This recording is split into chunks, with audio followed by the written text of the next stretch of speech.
Shalom Ibu Bapak, Saudara-saudari yang terkasih dalam nama Tuhan kita Yesus Kristus. Kita akan memulai ibadah pagi ini. Kita bernyanyi dari Kidung Jemaat nomor 38 ayat 1 dan 2.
Kita berdoa. Kasih karunia dan damai sejahtera dari Allah Bapa kita dan dari Tuhan Yesus Kristus menyertai kamu. Amin. Yang menjadi firman Tuhan buat kita pada hari ini terambil dari 1 Korintus pasal yang ketiga ayat yang ke-10. Demikianlah firman Tuhan. Sesuai dengan kasih karunia Allah yang dianugerahkan kepadaku, aku sebagai seorang ahli bangunan yang cakap telah meletakkan dasar, dan orang lain membangun terus di atasnya. Tetapi tiap-tiap orang harus memperhatikan bagaimana ia harus membangun di atasnya. Demikianlah firman Tuhan. Ibu bapak, saudara-saudari yang terkasih dalam nama Tuhan kita Yesus Kristus, dasar atau fondasi gereja dan semua orang percaya adalah Yesus Kristus. Tidak ada sesuatu atau orang lain yang bisa menjadi dasar itu. Seperti yang Paulus nyatakan, sebuah bangunan tanpa dasar atau yang dibangun secara sembarangan tidak akan bertahan lama. Material terbaik yang digunakan untuk membangun sebuah rumah akan segera rusak dan runtuh jika material itu hanya bertumpu di atas tanah. Dan sebuah bangunan hanya akan sekokoh dasar atau fondasinya. Fondasi kehidupan kita, orang percaya, adalah Yesus Kristus. Dia adalah dasar kita, alasan keberadaan kita. Segala keberadaan kita dan segala yang kita lakukan harus cocok dengan pola yang diberikan olehnya. Apakah kita sudah membangun kehidupan kita di atas satu-satunya dasar yang nyata dan kekal itu? Ataukah kita membangun di atas dasar yang salah? Seperti kekayaan, keamanan, kesuksesan, atau ketenaran? Kita patut berhati-hati dalam cara membangun hidup kita.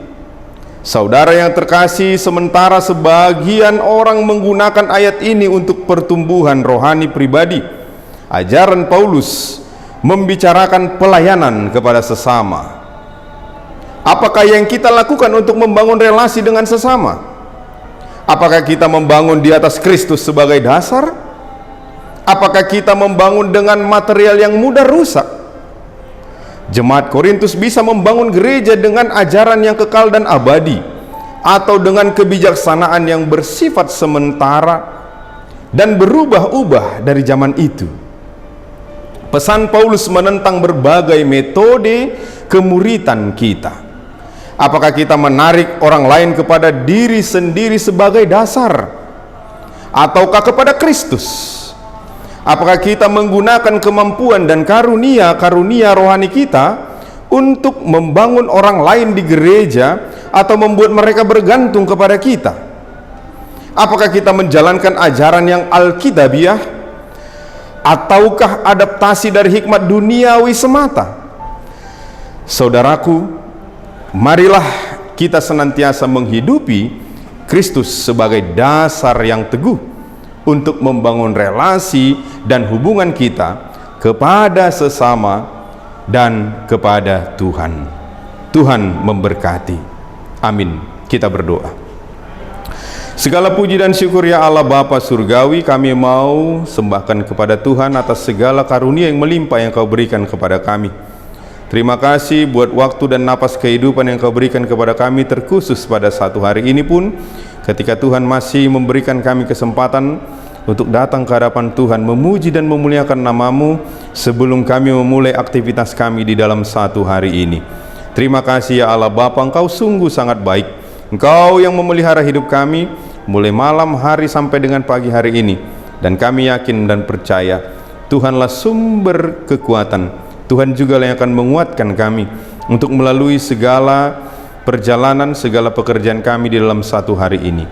Ya Allah Bapa, ke dalam tangan-Mu kami mau serahkan seluruh jemaat-Mu dimanapun mereka saat ini berada. Tuhanlah yang memberkati langkah mereka, Tuhanlah yang memberkati segala pekerjaan mereka, Tuhanlah yang memberkati mereka di tengah-tengah keluarga dan rumah mereka masing-masing. Tuhan juga menguatkan mereka di saat mereka bergumul. Tuhan juga yang senantiasa memampukan mereka untuk senantiasa mampu menjalani berbagai tekanan yang juga mereka hadapi jikalaupun itu terjadi dalam kehidupan mereka.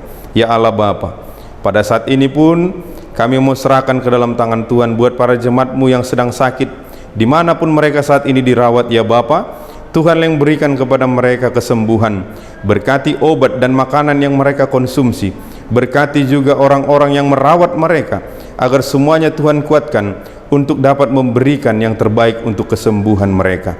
Ya Allah Bapa, kami juga mau sertakan ke dalam tangan Tuhan setiap rencana kami, setiap perjalanan kami.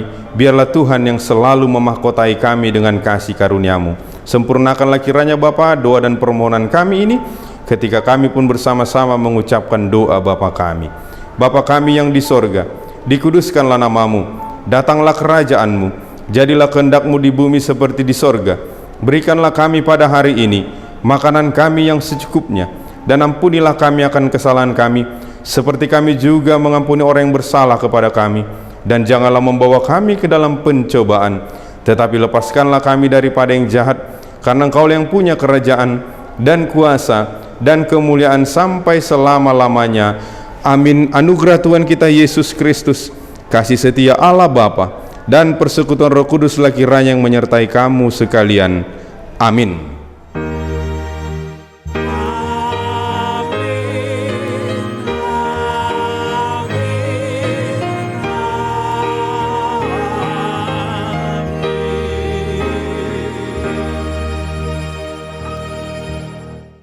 Shalom saudara-saudaraku yang terkasih, selamat beraktivitas buat kita pada hari ini. Salam sehat selalu. Horas.